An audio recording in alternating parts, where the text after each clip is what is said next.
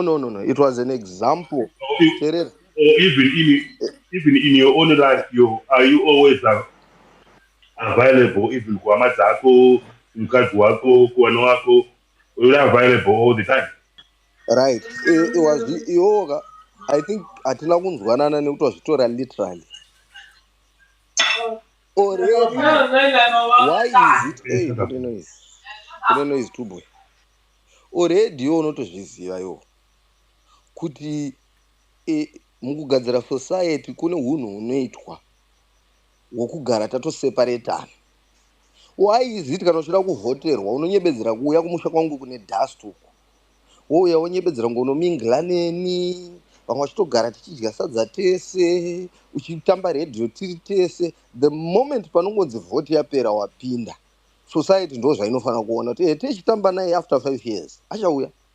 Asi pamwe pese apa ndinotoita kunge ndisina kanotombonovhota ndakaenda ndikanomisa No, the ari question muoffice is one of my is the question is why even kumukana kuma friends angu ni I miss space available. No ndikangochiti available nguva dzese unoluza value, unoita cheap, munari cheap.